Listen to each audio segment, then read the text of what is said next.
Chapter 5. Alexei Kowalski, A New Home. After a week or so, Alexei and Dima decided they needed a better place to rest than Dima's open bunker that the cold leaked into as if it were unsheltered. The two decided on a spot they had seen earlier in the week, an airfield with a small farming complex behind it. They figured it would have good long-term potential for them. They could plant crops, and it was a very open area where threats could be seen ahead of time. Alexei and Dima made the trek south to the airfield. They did not run into many creatures besides the usual gorger and some boars. Luckily, earlier in the week, Alexei managed to find a functional Kalashnikov rifle, along with various other gear for his journeys. The two got to work fortifying the main building and planting crops in the outer courtyard. They didn't possess many belongings, so they only sectioned off a small area for storage.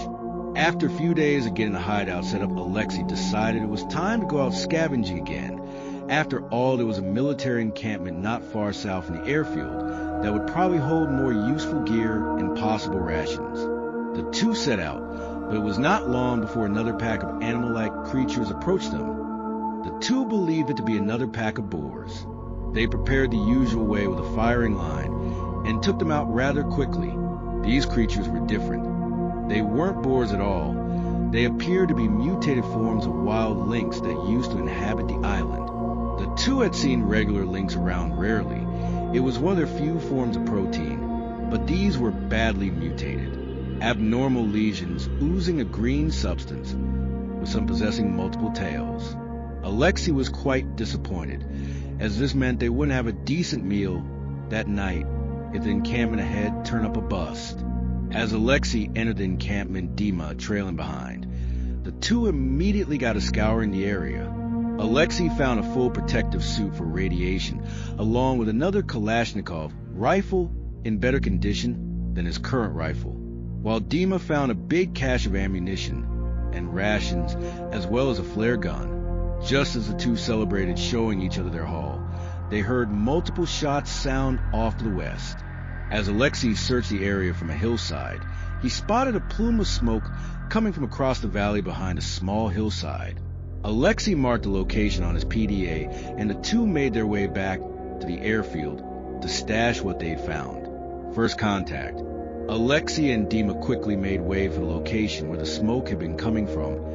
Dima informed Alexei this was where the Sadur unit called home. As they made their way closer, a blizzard began to kick up.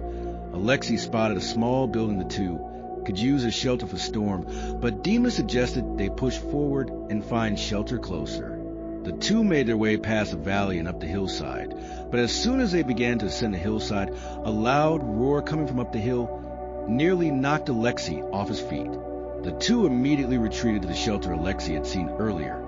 They just barely made it as a huge bear-like creature with two heads nearly slashed Dima's head off in one swipe.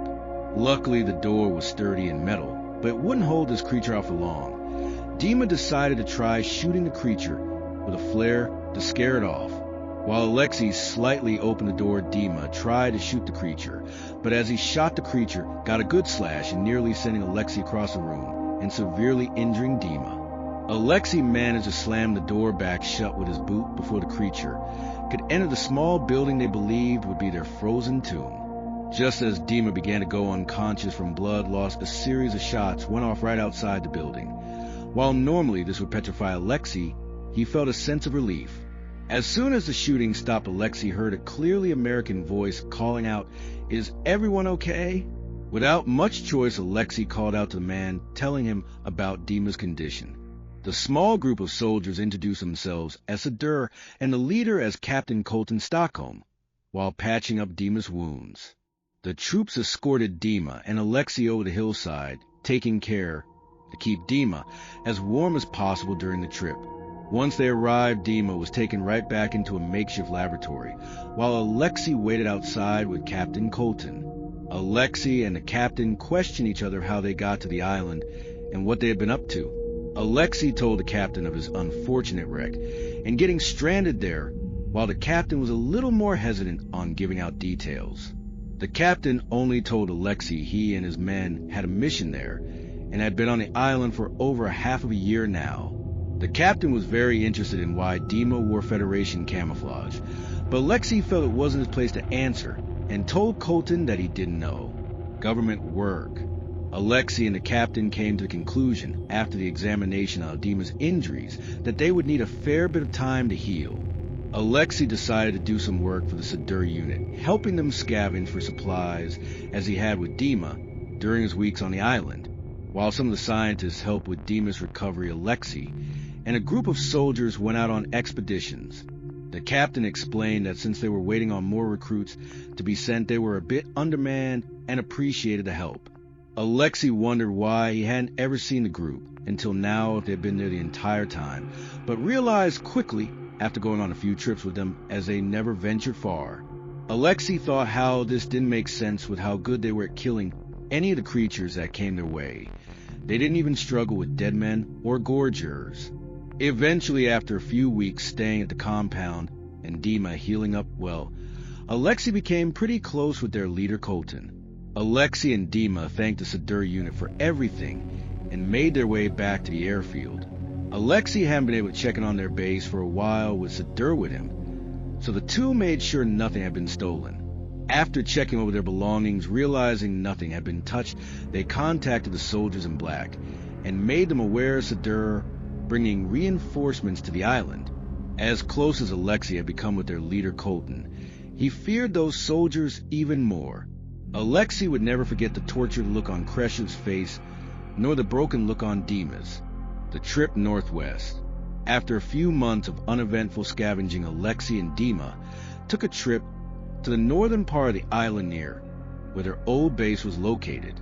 Alexei questioned Dima about a huge rock spire with a satellite installment atop it, but when they arrived, neither of them trusted the rickety, rusty stairs that led to the top.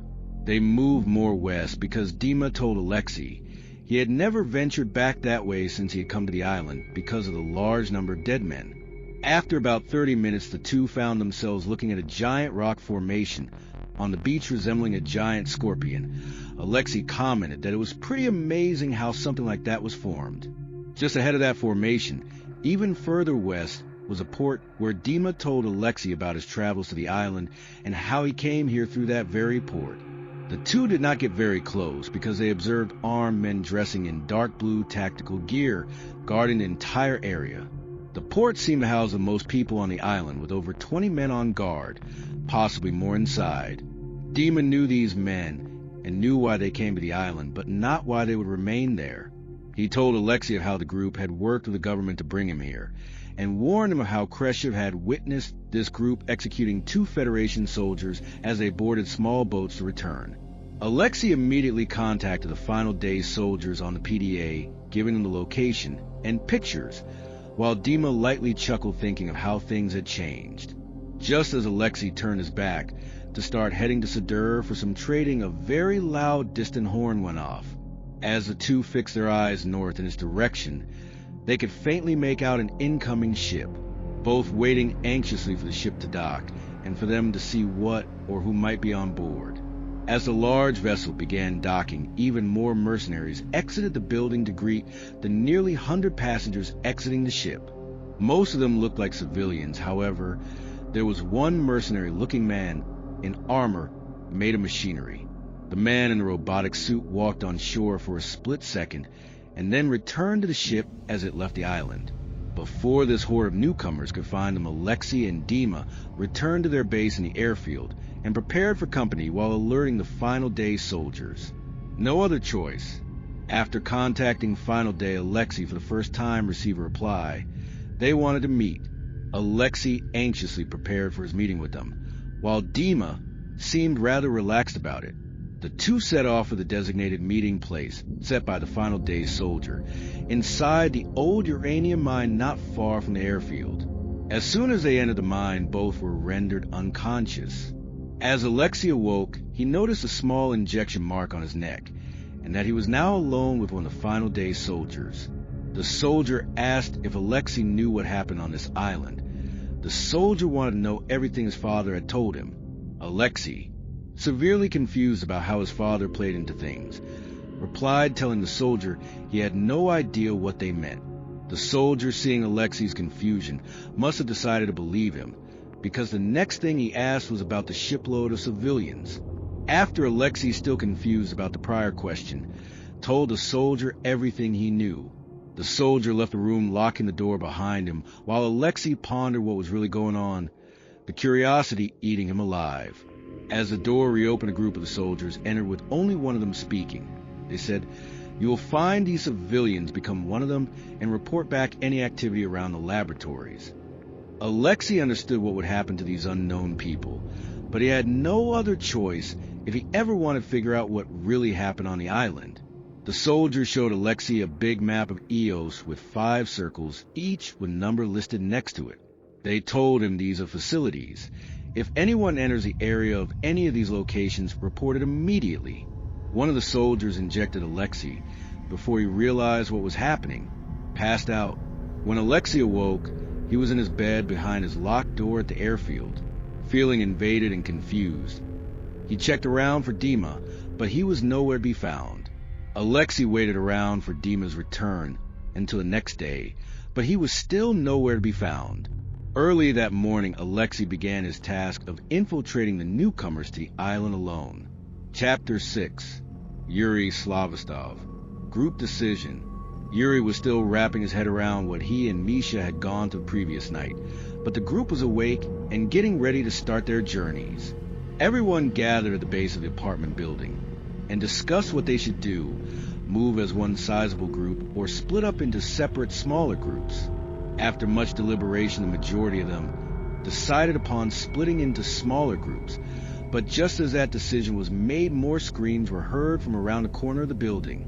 Everyone rushed to find Svetla, another one of the passengers, standing over the body of her husband, crying as one of the dead men lay on the ground with a knife in its neck. Before anyone could do anything, the creature arose and grabbed at Svetla's mouth, tearing her lower jaw from her skull with ease.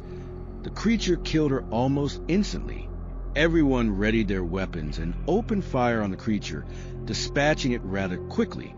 However, the shots were followed by the roars of nearly 100 dead men rushing towards them. Yuri and Natasha, along with a couple other members from the group, got inside the apartment building they had spent the night, and while the rest fled to another nearby apartment building with Misha, Yuri barricaded the front doors again, and they retreated to the roof.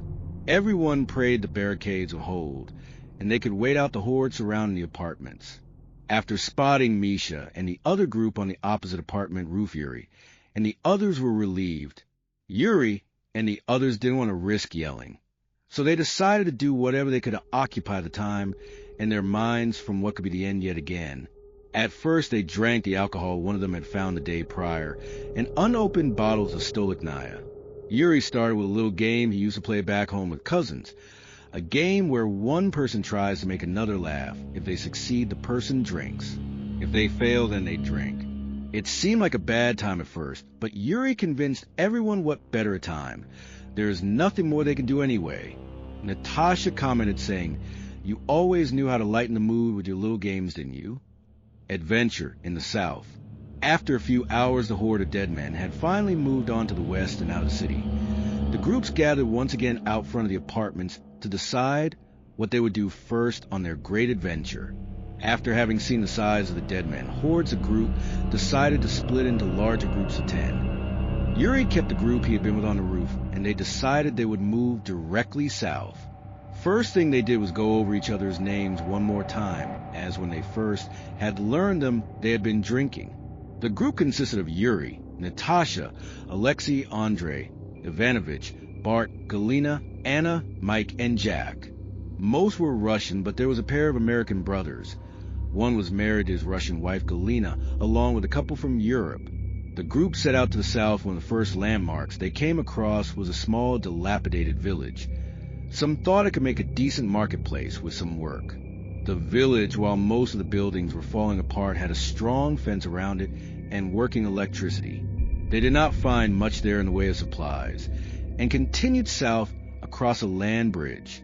Yuri's group came across an airfield. Next, there wasn't too much around, but Mike did manage to find a damaged Kalash and a radiation suit, but didn't think the suit would be useful and left behind. The group spoke to each other about how this was a very suitable home for a large number of people, but Alexei spoke against the idea, saying there was a whole island to explore. The two Europeans in the group began to agree with Alexei and talked about believing there was a greater purpose to the island. Most of the group laughed at them, but some seemed intrigued, most of all Alexei. Loss. Yuri and the others continued south, but they soon got caught in a blizzard. Since they had not gone far from the airfield, they decided to return and wait out the storm. The blizzard was fierce. The wind ripped through the cracks in the windows, as if there were no windows at all. Unfortunately for the group, the blizzard continued until nightfall, and the group voted to stay put for the night, and to venture back out in the morning. Yuri and Alexei stayed awake most of the night on guard duty. The reality of the situation was they both were too excited about their journey for truth and adventure. The two chatted long into the night, but eventually dozed off with the rest. The next morning the sun was shining, so bright it almost felt warm while standing in its beams. The group woke up early and continued their trip south until they came upon an abandoned mine with nothing of value. After scouring the mine, the group decided to check out a nearby facility up the hill from the mine because of Alexei's suggestion. It looked like a government building and could hold some valuable items.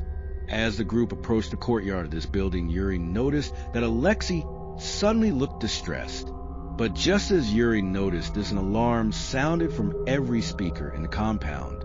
The group retreated to one of the buildings, not knowing what was happening. Soon they saw soldiers in tactical black hazmat suits entering from every direction, cutting off any chance of escape. The soldiers had their weapons raised at the group, directing them against a wall, and to drop any weapons they had. Yuri, being some of a leader to the group, told them to comply, and they did.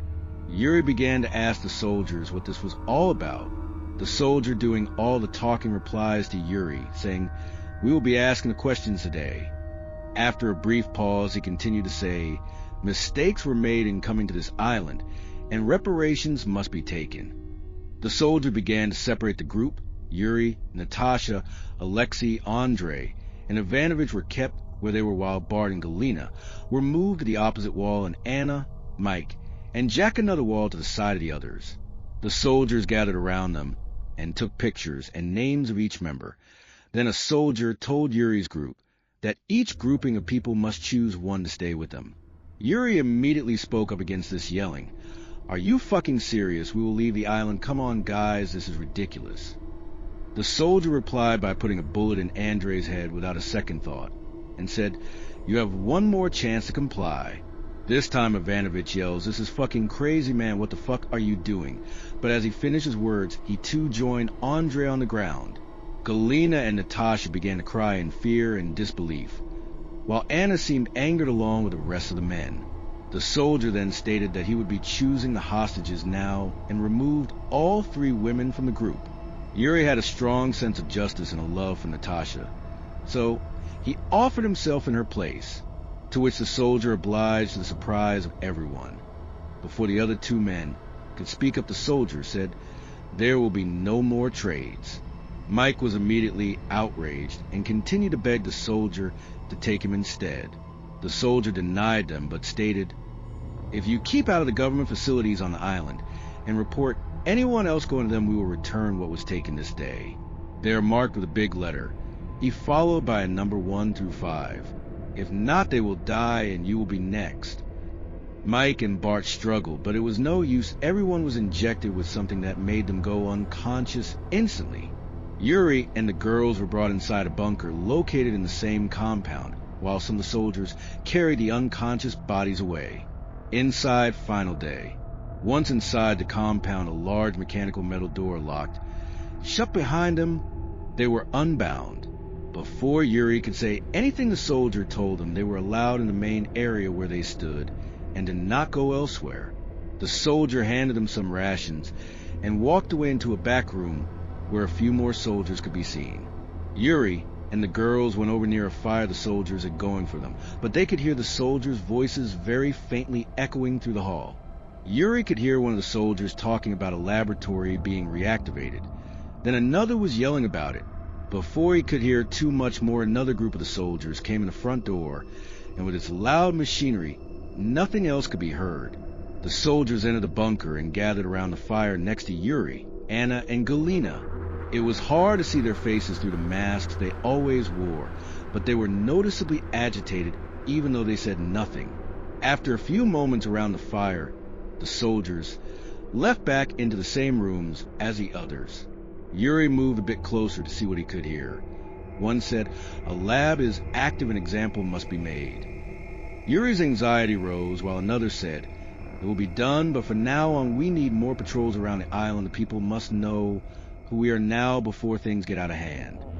Another soldier said, "Things are already out of hand," as he came out of the room and took Yuri and the girls back into another empty room, threw Yuri and Anna in, and left with Galena before Yuri could react. Yuri and Anna remained in that room for the rest of the night, with nothing to listen to aside from Galena's blood-curdling screams. Chapter 7. Jonathan Sparov, Stockholm. The Spire. After arriving on the island, John had an eventful night and first morning on Eos. Afterwards, a sizable group of people decided to split up into groups of 10 and cover more ground this way. John, now going by Misha to everyone in the group, decided as a group to move to the north. There was a huge rock formation with a satellite installation at the very top that could be seen from the city. This would be their first objective. As John and the group moved out toward the giant tower, they ran into the usual pack of boars and not much else. At the base of the spire, a gorger was seen roaming, so the group moved carefully. The group had not seen this creature before, and some were absolutely horrified, while others prepared to shoot. They subdued the creature and moved to the base of the spire. It stood taller than a skyscraper. The whole group could do nothing but stare in amazement.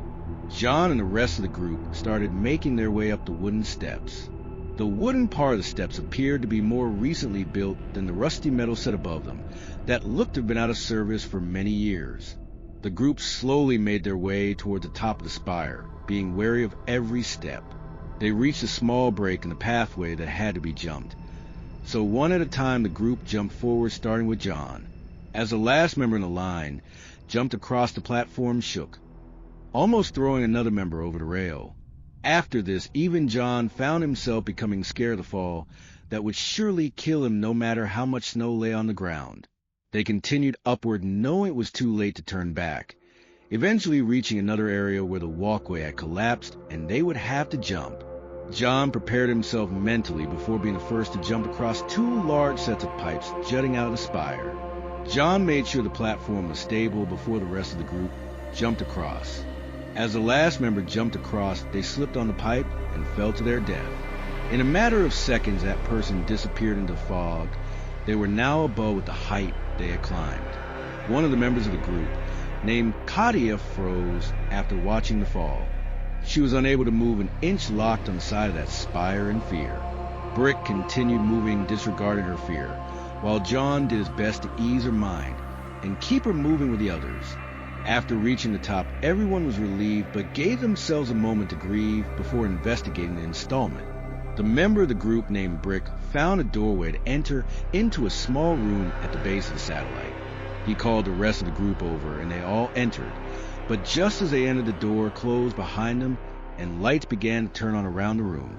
Loud machinery noise could be heard from behind the walls as the lights continued circling the room until everything went black. Laboratory of stones. As soon as John awoke, he noticed he was the only one awake aside from Brick, but it seemed they were transported into some type of laboratory. The others began to wake up as John couldn't help himself but to begin to wander. There was an enormous open room with stones floating all around it, as well as other materials from around the room. The rest of the group joined in just as 2 creatures came running down the hall they had woken up in. These creatures looked like lab workers with radiation equipment. However, they moved as if they were feral animals. They ran very quickly on all 4s with entrails dragging behind them. They lunged at John and the group as they all unloaded their weapons into the creatures. One of the creatures leapt across the hall onto Katia, tearing her to pieces. This gave John and the others just the time they needed to reload and finish the creatures off while they were distracted. They mourned their loss, but knew they couldn't stay still long in a place like this. As they searched the room, John found a stack of documents, which he sneakily slipped into his bag without anyone noticing. Some of the others found some small machinery and documents as well. John and the others slowly moved into the next room where the creatures had come from. All they could see was a few more regular dead men. They dispatched easily and began to search the room. John found some more documents, but was unable to stash them without the others seeing.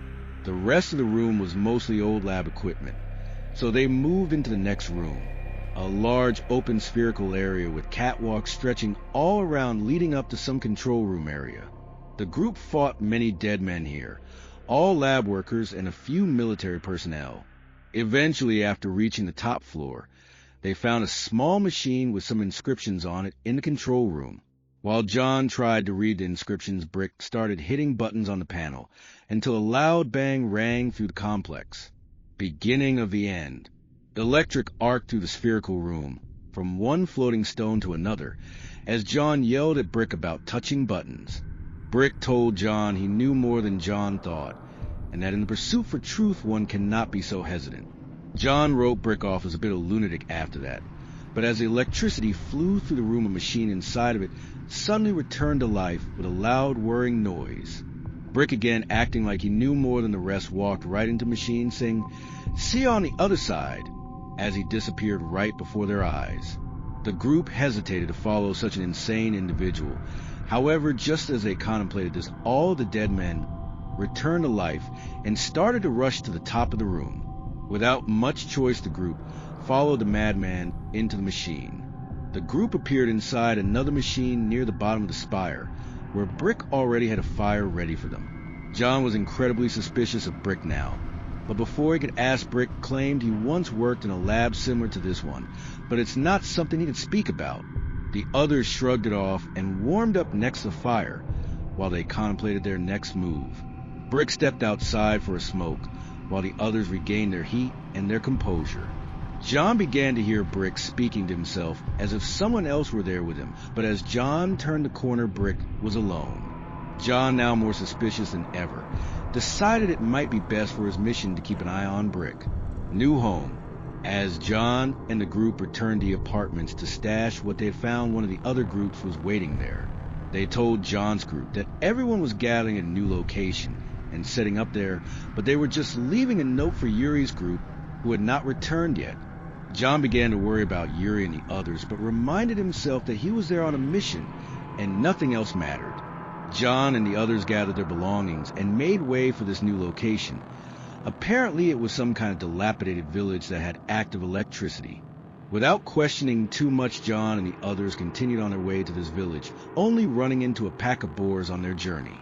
As they reached the village, nightfall began to set in, but a man named Horik, in what looked like a fort made out of shipping containers, invited everyone in where a fire had already been started. John joined in with the rest around the fire inside the small fort, and they all conversed about their findings for the day. Horik seemed very interested in these documents and machines, saying he may be able to learn how to use them. The group all shared what they had found aside from John's hidden document, and Horik seemed overjoyed while inspecting all the items and information. About 5 minutes had passed while he examined the items before he blurted out, "These documents are more like blueprints and can create a helmet with some kind of resistance to something, but more parts and testing would be needed." Horik requested John and Brick join him for a trip tomorrow to an area he had seen earlier. That day the two agreed and made an area for themselves to rest the night. Chapter 8. Colton, Stockholm. A year of isolation. After the portal disappeared, Colton and his troops returned to their base and got to work fixing up the old antenna that was there to contact the mainland. It was no easy job and materials would be needed, so Colton and all of his troops, aside from one left behind to guard the base, went on a scavenging run to the old uranium mine they had been told about in their briefing. The group found boatloads of useful materials there and gathered as much as possible to haul back to base. They ran into a few smaller groups of dead men and avoided them instead of alerting everyone in the area of their presence. Colton quickly got to work finishing up the antenna to contact their leadership and figure out what their orders were after the carnage that had happened. Contacting the mainland offices didn't give Colton the answers he expected. However, command wanted them to dig in and settle themselves on the island. They were to put their original mission on hold for the time being and fortify the base they would be using while waiting for the next shipment of recruits to be sent.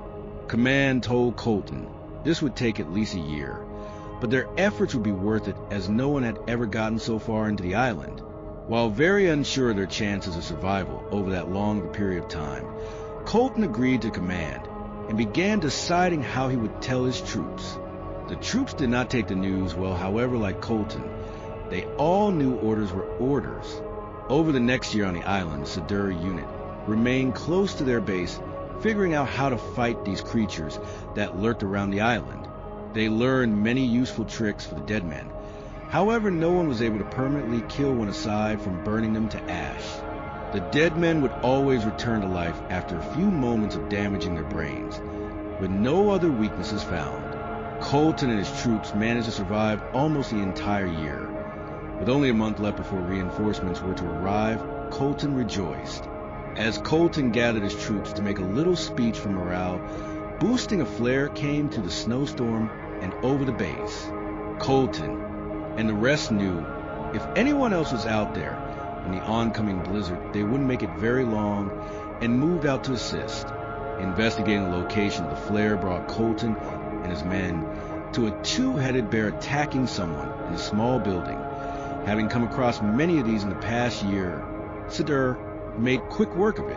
Colton realized one of the men inside was very injured and another very frightened, so they got them back to the base before the blizzard or blood loss took them. Colton had his men take care of the severely injured man while he spoke with the uninjured one named Alexei. Alexei agreed to work with Colton for the time his friend Dima would take to heal as payment for their services and supplies. Colton grew to like Alexei over the month of him working with them. He thought of how nice it would be to have a brand new group of troops soon. Dima was finally healed from his severe injuries, and while the scientist believed he should stay resting for another week, he decided it was time for him and Alexei to leave. The two thanked Colton and his troops for all their hospitality. Then they walked off into the woods back towards where Colton had found them. First contact. Colton sat in his office after Alexei had left, deep in thought, thinking about what could have caused all of this to happen. Before his mind could wander too far, a siren began going off in the distance. The siren grew closer every second as Colton and his troops took up defensive positions. No one knew what to expect, but were prepared for anything after a year on the island. Suddenly a loud but emotionless voice spoke out from the gates. "Come out here. Colton, we need to speak." Colton directed the majority of his troops to be overwatch while himself and his Lieutenant Johnson answered the gate. At the gate were 5 soldiers, all wearing tactical radiation gear. One of the soldiers greeted Colton and told him they were called Final Day. Colton began to ask a question, but was interrupted by the soldier, saying, "I will be asking the questions." The soldier continued to ask what was Colton's purpose on the island, to which Colton replied, "We are the Scientific Ecological Disaster Investigation and Recovery Unit here to investigate the mutations and causes of said mutations in this environment." The soldier just let out a low and then, after a brief pause, continued to tell Colton if any of his troops were to investigate any government facilities on the island, there would be repercussions, that they have been watching Colton for a long time now, and they know everything that happens on Eos. Colton explained that he takes orders from command back on the mainland and asked who they were to command him. The soldier told Colton, "Stay away from the labs, or else even your command won't be able to save you. This is your one and only chance." The soldier continued saying this island belonged to them, and they would do what they had to protect it. Just as he finished saying this, another one of the soldiers with a PDA device in hand pulled him aside.